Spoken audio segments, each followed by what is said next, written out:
네, 여러분 안녕하세요. 반갑습니다. 오늘도 수요 성경 공부 모임에 함께해 주신 여러분들 모두에게 감사드립니다. 오늘은 사도신경 14번째 성령을 믿사오며 하는 그 고백문으로 함께 하도록 하겠습니다. 제가 여러분 기억하시겠지만 이제 첫 번째 시간에 그 사도신경이 총 5가지의 주제로 이제 나누어져 있다라고 그렇게 말씀을 드렸습니다. 본다면요, 5가지가 뭐냐면 성부 하나님, 그다음에 성자 예수님, 그다음에 성령 하나님, 성령님에 대해서, 그리고 교회, 성도, 이렇게 총 5가지의 주제를 가지고 이제 사도신경이 이제 구성이 되었다라고 그렇게 말씀을 드렸습니다. 제일 먼저는 그 성부 하나님, 창조주 하나님에 대해서 우리가 고백을 한 것이죠. 여러분들 기억나시겠지만 다시 한번 보겠습니다. 우리가 전능하사 천지를 만드신 하나님 아버지를 내가 믿사오며 라고 했을 때 이 부분이 바로 성부 하나님, 창조주 하나님에 대한 우리의 신앙 고백이었고요. 그 다음에 성자 예수님에 대해서 그 외아들 우리 주 예수 그리스도를 믿사오니는 성령으로 잉태하사 동정녀 마리아에게 나시고 본디오 빌라도의 고난을 받으사 십자가에 못 박혀 죽으시고 장사한 지 사흘 만에 죽은 자 가운데 다시 살아나시며 하늘에 오르사 전능하신 하나님 우편에 앉아 계시다가 저리로서 산 자와 죽은 자를 심판하러 오시리라 라고 하는 이 성자 예수 그리스도에 관한 신앙을 고백을 했습니다. 아무래도 가장 길죠. 이 사도신경 신앙 고백 가운데 사실은 성자 예수님에 관한 고백이 신앙 고백이 가장 깁니다. 그 이유는 제가 아마 그 첫 시간에 말씀을 드렸을 것 같은데요. 이 사도신경이 만들어진 이 초기 과정을 보면은 그 당시에 그 영지주의자들이나 그다음에 마르시온 같은 그런 사람들이 나타나서 굉장히 그 이단 사상을 그렇게 막 전파하기 시작을 했습니다. 그래서 이 같은 그 이단들의 가르치는 것에 대해서 특별히 그 예수 그리스도에 대한 그 잘못 가르치는 이원론적 사고로 가르치는 것에 대한 반박과 올바른 기독교 신앙을 그 성도들에게 가르치기 위해서 3가지 문답 형식으로 이제 만들어지게 되었고요. 아무래도 그 과정에서 성자 예수 그리스도에 대한 내용이 가장 많이 포함되게 되었다라고 그렇게 말하고 있습니다. 그 당시에 예수 그리스도의 고난에 대해서, 죽음에 대해서, 부활에 대해서 여러 가지 이단적 사설들이 많았거든요. 그래서 이제 자연스럽게 예수 그리스도에 대한 성자 예수 그리스도에 대한 그 신앙의 고백 내용들이 그렇게 많아지게 되었다는 사실입니다. 그리고 이제 3번째로는 성령 하나님, 성령님에 대한 신앙을 고백을 하고 있는데요. 오늘부터 좀 배워야 되는데 이 성령님에 대해서는 아무런 수사어도 사용하지 않고 그냥 간단하게 성령을 믿사오며 라고 그렇게 고백하고 있습니다. 그 이유는 방금 말씀을 드렸지만 초대교회 때 제일 문제됐던 것이 그리스도론이었기 때문에 그 예수 그리스도에 관해서는 좀 이렇게 분명한 설명, 가르치는 것이 좀 필요했고, 반대적으로 성령님에 관해서는요, 분명히 당시 성령이 역사하셔서 교회가 시작이 되었고 성령의 감화 감동으로 말미암아 많은 교인들을 통해서 교회가 이제 확장이 되어 갔잖아요. 성령님이 역사하고 그들을 이제 타 지역으로 보내서 교회가 세워지고 사도 바울과 같은 사도들을 통해서 많은 교회들이 막 세워지지 않았습니까? 그럼에도 불구하고 그 당시 그 성령에 대한 신학적 정립이 그렇게 제대로 되어 있지 않은 상황이다 보니까 자연적으로 그냥 성령님을 믿습니다. 성령을 믿습니다라고 하는 그러한 고백으로 그냥 다 그렇게 통하게 되었다라고 그렇게 말씀을 드릴 수 있습니다. 하지만 교회는 분명하게 성령의 역사 위에 세워져 있고 그 후부터 그 성부 하나님, 성자 예수님, 그다음에 성령 하나님 이 삼위 세 개의 위가 하나 되는 분명히 하나님 예수 그리스도, 그다음에 성령님 각자가 역사하시고 사역하시지만 그러나 항상 이 세 위는 삼위는 항상 하나로 그 역사하시는 것을 보면서 이제 삼위일체 교리가 나왔다는 것이죠.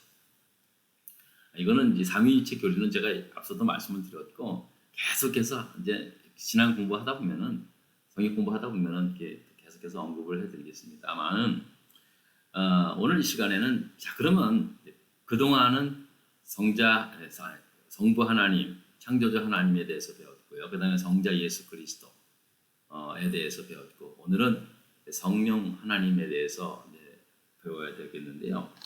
그럼 성령님은 어떤 분인가? 앞서 말씀을 드렸지만은 교리적으로 분명히 봤을 때 성령님은 성부, 성자, 성령 삼위일체의 하나님이시다라고 그렇게 말씀을 드렸습니다. 그런데 이 성령 하나님, 성령님은요, 물론 당연히 창세기 1장부터 사실은 창조주 하나님과 함께 등장하고 있는 것을 보게 됩니다. 창세기 1장 1절로부터 2절을 좀 보면은요, 이렇게 보겠습니다. 우리 다 같이 한번 읽어볼까요? 시작. 태초에 하나님이 천지를 창조하시니라. 저는 다시 한번 읽어볼게요. 시작. 태초에 하나님이 천지를 창조하시니라. 땅이 혼돈하고 공허하며 흑암이 깊음 위에 있고 어떻게? 하나님의 영은 수면 위에 운행하시니라. 예. 이게 바로 창세기 1장 2절에 나온 말씀이거든요. 그러니까 태초에 하나님이 천지를 창조하셨을 때 태초에 그때에 하나님의 영이 수면에 운행하였더라 하고 있더라라고 그렇게 말씀하고 있습니다. 그러니까 이미 그 당시에서부터 하나님의 영은 함께 하고 있었다라고 그렇게 성경은 말씀하고 있습니다. 또 그 다음번에 창세기 2장 26절에 한번 볼까요? 자, 화면을 보십시오. 우리 다 같이 읽겠습니다. 시작. 하나님이 이르시되 우리의 형상을 따라 우리의 모양대로 우리가 사람을 만들고 그들로 바다의 물고기와 하늘의 새와 가축과 온 땅과 땅에 기는 모든 것을 다스리게 하자 하시고 라고 말씀하고 있습니다. 여기서 하나님이 이르시되 우리의 형상을 따라 우리의 모양대로 우리가 사람을 만들고 우리라고 하는 복수를 사용하고 있는 것입니다. 그러니까 그 당시에 하나님이라는 것이 하나님의 개념이 어떤 단수가 아닌 복수적인 의미로 사용하고 있는 것을 보면서 성령 하나님도 우리에 포함되어 있는 하나님이시다라고 말씀을 하는 것입니다. 참고로 성자 예수님은 태초에 말씀이 계셨는데 요한복음 1장 1절에 태초에 말씀이 계셨는데 그 말씀이 육신이 되어 세상에 보내셨다고 말씀했지 않았습니까? 그래서 영접하는 자 그 아들 믿는 자에게는 하나님의 자녀가 되는 권세를 줬습니다. 라고 그렇게 성경은 말씀하고 있지 않습니까? 그렇기 때문에 말씀이신 예수 그리스도와 창조주이신 하나님 그리고 하나님의 영이신 성령님 이것이 항상 함께 하나로 이루셔 하나로 되신 하나이신 하나님이시지만 또 각자의 사역을 하셨던 그래서 삼위일체의 하나님이시다. 그렇게 우리가 공부해 오고 있는 것입니다.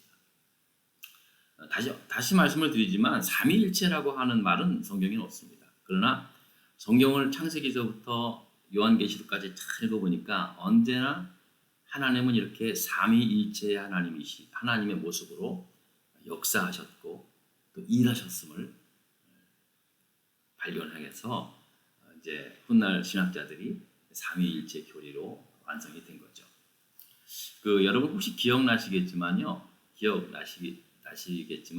제가 삼위일체 교리에 대해서 한번 말씀을 드리면서 참고로 삼위일체를 마치 이제 태양을 비유해서 설명을 좀 해드렸죠.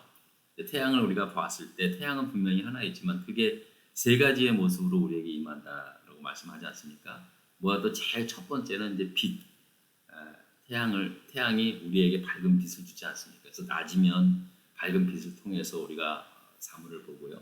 밤에는 달을 비추어서 그 달이 반사되어서 밤하늘을 비추게 되죠. 두 번째는 따뜻한 열을 우리에게 주죠. 그래서 그래서 열 때문에 봄, 여름, 가을, 겨울을 우리가 계절을 느낄 수 있게 되고요. 근데 세 번째는 우리뿐만 아니라 인간뿐만 아니라 모든 생명체에게 영양소를 생명 에너지를 공급해 주는 그 태양의 역할을 보지 않습니까? 그래서 이 태양이라고 하는 것은 본질은 하나지만 태양은 동시에 빛, 따스한 열, 그다음에 각종 그 생명 에너지를 주는 하나의 존재다라고 그렇게 말씀합니다. 물론 그렇다고 해서 삼위일체 원리가 태양의 논리와 똑같다 그런 건 아니고요. 그런 그 역할적인 면에 있어서 그렇게 설명을 할 수 있다라는 것입니다. 바로 이 태양의 비유에서 태양이 그 우리에게 그 생명 에너지를 주는 역할을 하는 것이 바로 성령님이시다는 거예요. 우리도 마찬가지로 우리가 예수 그리스도를 믿음으로 본어게인 되잖아요. 하나님의 자녀로 거듭나잖아요. 그래서 이런 역할을 하는 것, 우리에게 생명을 주는 것, 이게 바로 성령의 역할입니다. 그래서 성령님이 역사했을 때 죽은 영혼이 살아나고 잠자는 영혼이 깨어나고 병든 영혼이 치유받는 리바이벌 시키는 그런 역할을 해주시는 것이 성령님이라는 거죠. 성령님을 통해서 우리에게 능력도 주시고 담대함을 주셔서 우리가 하나님의 자녀로 살아갈 수 있게 하시고 또 하나님의 몸된 교회를 섬기고 하나님 나라를 확장하는 하나님의 뜻을 이루는 데 있어서 우리가 쓰임 받도록 하게 하시는 것이 성령의 능력이다라고 그렇게 말씀을 드린 겁니다. 그렇기 때문에 교회는요 생명 공동체이자 성령 공동체라는 거죠.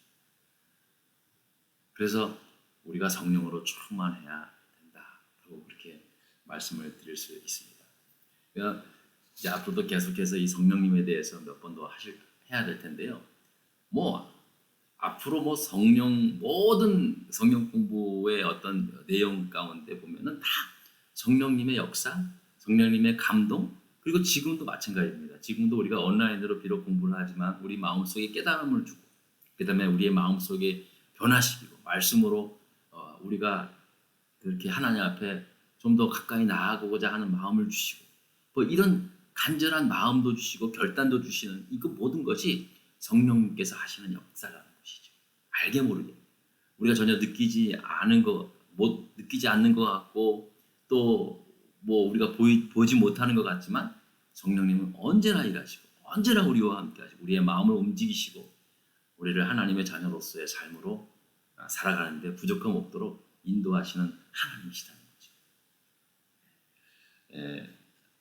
여기까지 하겠거든요. 한국에는 지금 눈이 많이 왔다 그러더라고요. 여러분 눈길 조심하시고 또 눈도 올 뿐더러 강추위가 지금 계속 이어졌는데 우리 한국에 계신 분들 감기 걸리지 않도록 건강 조심하시고요.